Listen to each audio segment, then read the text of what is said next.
हमारे साथ कुछ खास मेहमान जुड़ रहे हैं, उनका परिचय आपसे करवा देते हैं। रामराज शर्मा भारतीय जनता पार्टी से प्रवक्ता हैं, हमारे साथ कनेक्ट हो गए हैं। रामराज शर्मा जी, आपका बहुत बहुत स्वागत है। सर, आपकी सबसे पहले तो पहली प्रतिक्रिया, दोनों ही नेताओं की तरफ से जो बयान दिया गया है, आपकी पार्टी सपोर्ट करती है उन्हें या खंडन करते हैं आप?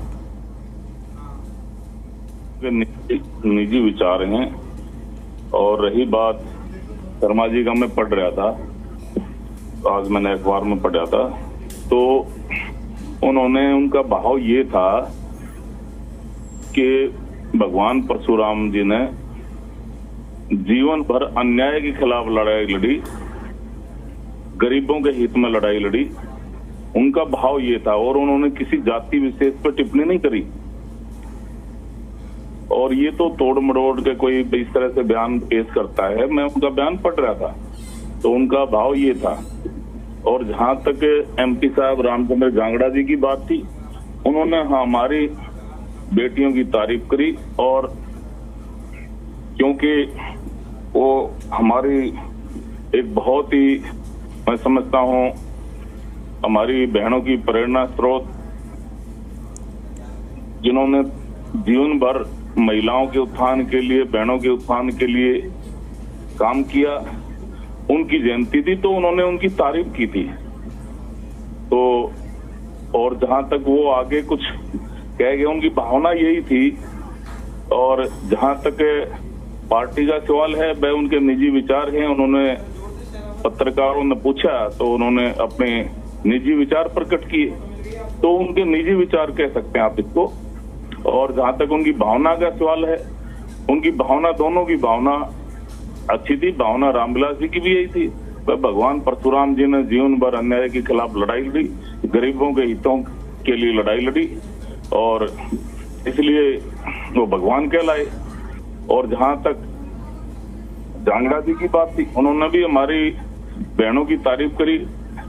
अहिला भाव तो सर किसी का खराब नहीं होता कभी, लेकिन जो जिन शब्दों का इस्तेमाल हम करते हैं, जो अगला व्यक्ति है वो उन शब्दों से समझता है कि आप क्या कहना चाह रहे हैं। उन शब्दों की जो बाउंड्री होती है वो तो आपको तय करनी होती है ना, कि आपको कितने लिमिट तक क्या स्टेटमेंट देनी है, क्या नहीं देनी है।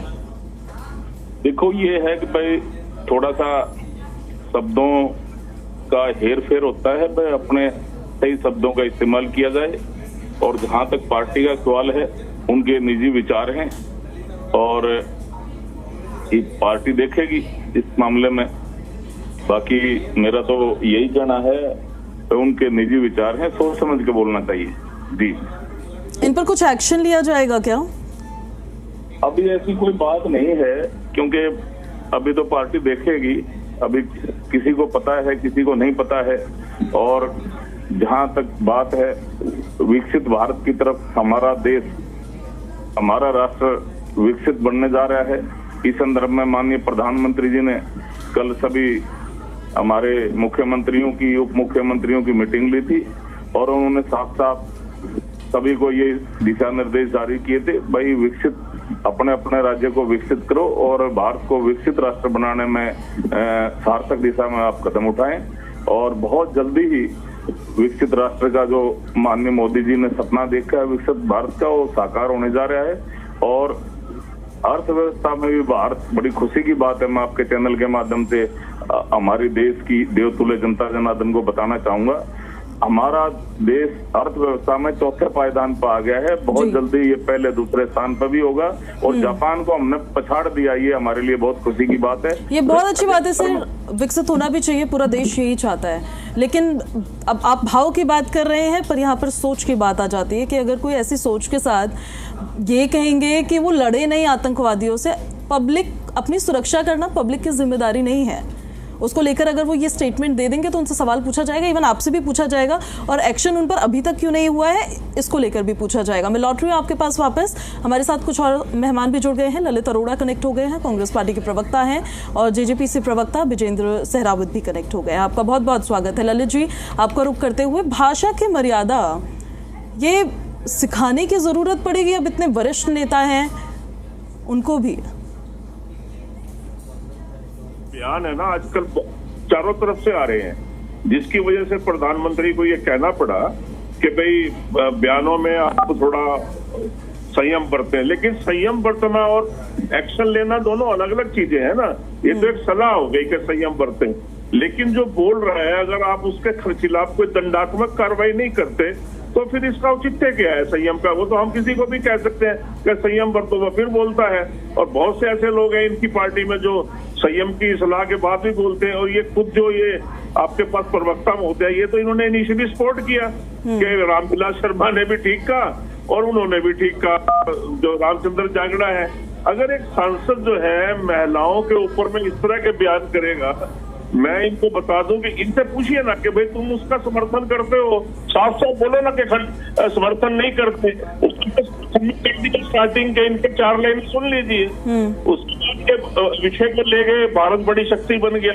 अरे जापान में $37,000 का पर कैपिटा GDP है, हमारे 200 कुछ का है।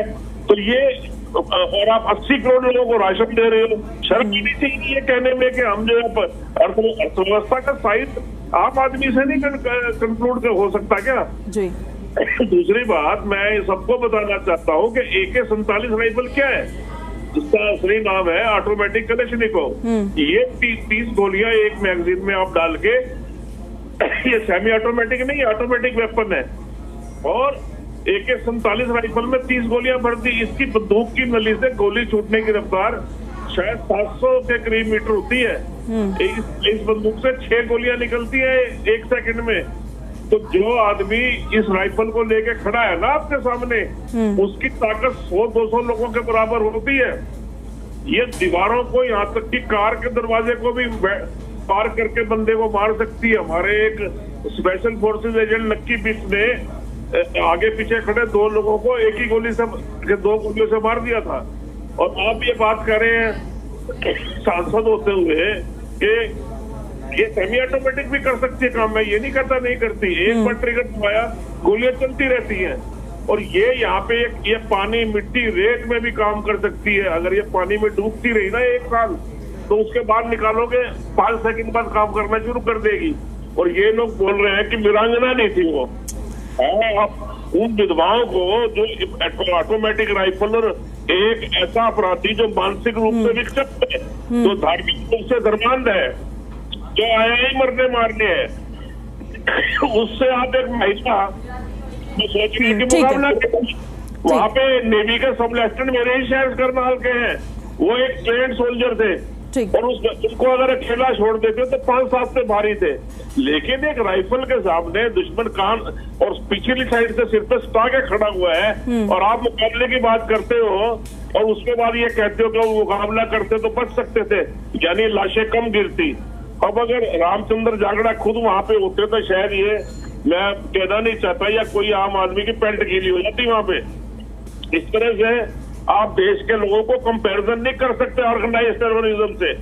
ठीक है रामराज शर्मा जी, आपका जवाब। सर, संयम, बयानों को देखकर संयम नहीं, सलाह नहीं, एक्शन की बात ज्यादा चाहते हैं। एक्शन होता है तभी उसे एक मैसेज जाता है, मैसेज जाता है तो बाकी लोग भी सीखते हैं। जो लोग उन्हें फॉलो करते हैं, जिनके वो मेंटोर है, उनका एक एक शब्द उन लोगों के लिए पत्थर की लकीर होता है।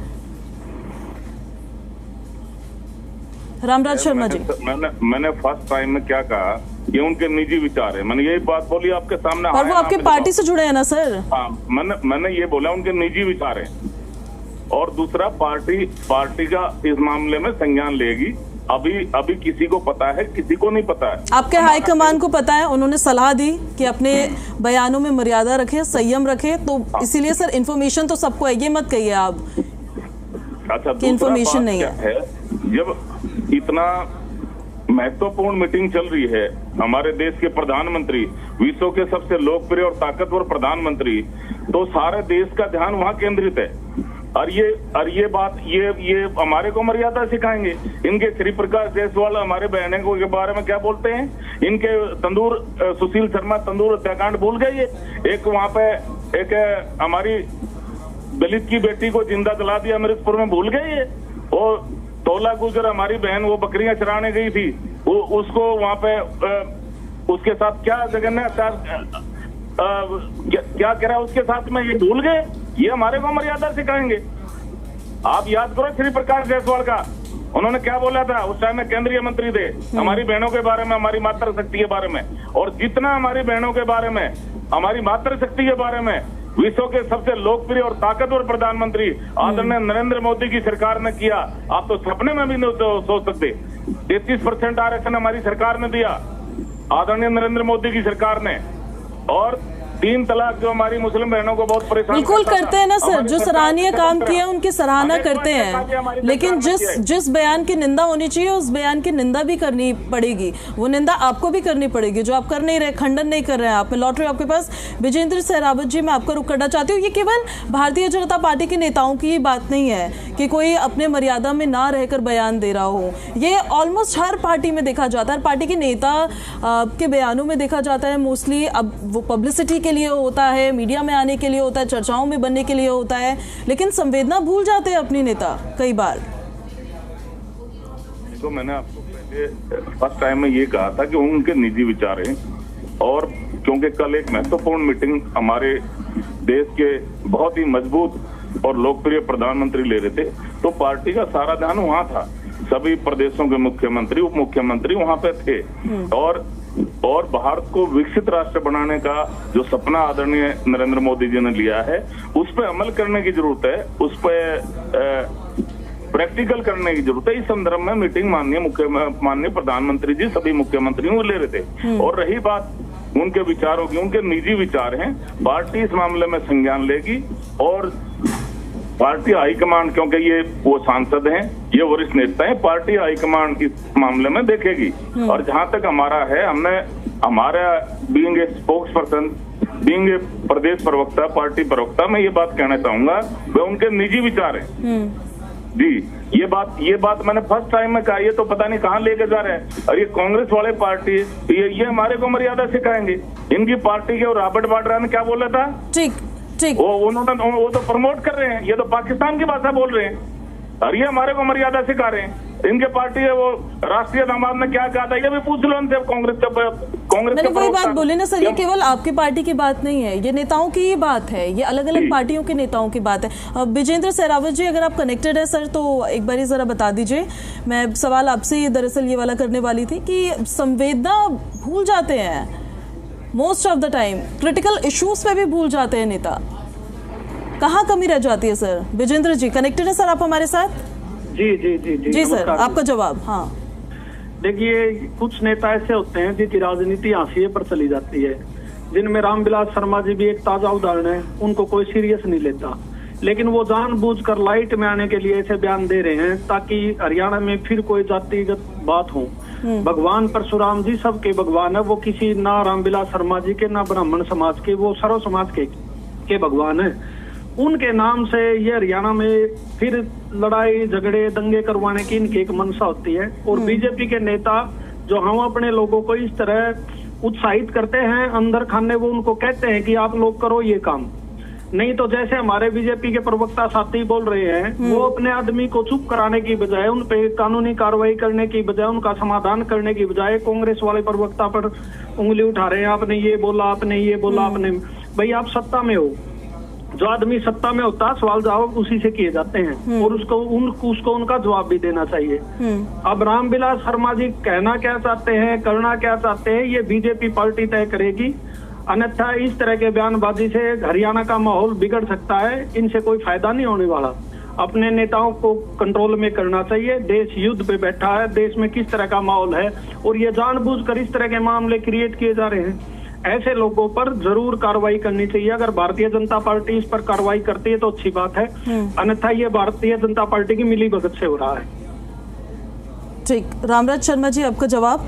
और सर, आपके हिसाब से ऐसे नेताओं पर किस तरह के एक्शन लिए जाने चाहिए ताकि वो मैसेज भी जाए, एक सिर्फ आपकी पार्टी के लिए नहीं, बाकी पार्टियों के नेताओं के लिए भी?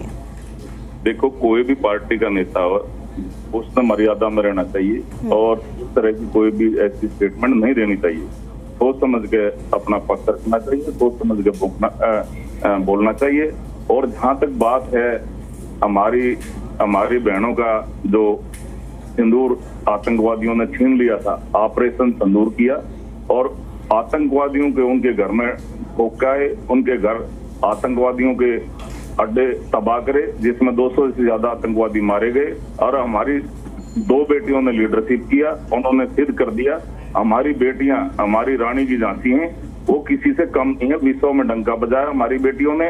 और जहां तक बात है ये हमारे भाई जो शहीद हो गए थे, हमारी पार्टी हमारी सरकार हमारे अमर शहीदों के साथ खड़ी है। इस संदर्भ में बिल्कुल खड़ी है सर, और इस चीज की सराहना करते हैं हम। आप उसको डाइवर्ट मत करिए उस तरफ। अब यहाँ पे आपके नेताओं की बात हो रही है बस, और पीड़ित परिवार से मिलकर। हाँ, यहाँ पे सिर्फ नेताओं और नेताओं के बयानों की बात कर रहे हैं हम। ना तो यहाँ पे हम महिलाओं की बात कर रहे हैं, ना तो यहाँ पे हम देश के सुरक्षा बलों की बात कर रहे हैं। डाइवर्ट करेंगे ना सर तो फिर उसमें फिर बात ही नहीं हो पाएगी कुछ, क्योंकि कुछ भी कमेंट करना उस पर फिर ठीक नहीं होता है। मर्यादा रखनी चाहिए और सोच समझ के बात करनी चाहिए। और मैं भी इस चीज का समर्थक हूँ, हमारी पार्टी भी यही गाइडलाइन देती है भाई। तो जैसे हमारे केंद्रीय नेतृत्व ने भी गाइडलाइन दी है, उन्होंने भी कहा है भाई सोच समझ के बोलें और अपने मर्यादा का ध्यान रखें, भाषाई मर्यादा का। और जहां तक मैंने भी ये बात कही भाई, उनके निजी विचार हैं, पार्टी का इसमें वो बात नहीं है। जो ये कांग्रेस प्रवक्ता और कहीं लेके जा रहा था मेरी स्टेटमेंट को, हमने यही कहा फर्स्ट स्टेप में आपके सामने मैंने ये कहा कि भाई उनके निजी विचार है, यही बात मैंने कहा आपके सामने। और ये पता नहीं क्या क्या बोल रहा है। अरे बोलने में तो तुम्हारा रॉबर्ट वाड्रा क्या बोल रहा है कि उन्होंने इसलिए उनका पूछ के मारा, कलमा पढ़वा के मारा। भाई मुसलमान यहाँ पे सुरक्षित नहीं है हिंदुस्तान में, उनको नमाज नहीं पढ़ने दी जा रही है, बदले की भावना से उन्होंने हिंदुओं को मारा। इनके राष्ट्रीय दामाद की बात कर रहे हैं, ये पाकिस्तान की भाषा बोल रहे हैं और फिर हमारे को मर्यादा सिखा रहे हैं। और हमारी बहनों के बारे में जहां तक बात है, इनके श्री प्रकाश जायसवाल इनके केंद्र में मंत्री थे। आप हमारी बहन है, आप महिला शक्ति से संबंध रखती है, आप महिला है हमारी बहन। तो क्या मैं आपके सामने वो शब्द बोल नहीं सकता जो इन्होंने इनके उस टाइम में केंद्रीय मंत्री थे श्री प्रकाश जायसवाल ने बोले। इनके टाइम में वो एक हमारी बहन को सुशील शर्मा तंदूर हत्याकांड तंदूर में भून दिया था। इनके निर्वाणा गेस्ट हाउस कांड हुआ था। ये एक MP दो हमारी बहनों की इज्जत से खिलवाड़ कर रहा था। और इनका एक दलित की बेटी को जिंदा जला दिया था यहाँ पे क्या नाम है मिर्जपुर कांड में। ये हमारे को मर्यादा सिखाएंगे, इनको खुद मर्यादा में। पार्टियां तो एक दूसरे को ही मर्यादा सिखाती है, लेकिन जब अपने पे बात आती है अपने नेताओं पर, फिर तब सब भूल जाते हैं। ललित, तो अरोड़ा जी आपको फाइनलिंग कमेंट छोटा सा लास्ट मिनट है ये जी। अभी इनको जितना छोटा किया उतना मैं बोलूंगा। मैं इनको ये कहना चाहता हूँ कि घर जाके ना इस डिबेट के शुरू के 5 महीने ये सुने कि ये क्या कह रहे थे, फिर इन्होंने पलटे मारे। दूसरी चीज, क्या पिछले 3 सालों में भाजपा के जो नेता है बलात्कारी कांडों में नहीं है? मेरी बेटी बचाओ बेटी पढ़ाओ बात होती है, और जितने भी कांड हो रहे हैं सब में भाजपा ही निकल रहे हैं। शर्म, अगर थोड़ी शर्म आया है तो देश के अंदर की रिपोर्टें चैनल्स की पढ़ो। तीसरी चीज, मुद्दा ये है कि रामचंद्र जांगड़ा एक सांसद है, वो एक नेतृत्व प्रदान करते हैं तबके को। अब ये कहना कि उनका समर्थन ये कर रहे हैं, अदरवाइज ये कहते कि उनके खिलाफ कार्रवाई होनी चाहिए। उनको कहते रिजाइन करें अपनी सीट से, और नहीं तो कम से कम पार्टी से निकाल दो या उनके खिलाफ FIR कर दो। अच्छा, तीनों काम नहीं करते। उनको सार्वजनिक रूप से जो माफी मांग रहे हैं वो कैसी मांग रहे हैं? कंडीशनल। उसमें भी उन्होंने सफाई दी है कि मेरा भाव वो था नहीं बोलने का।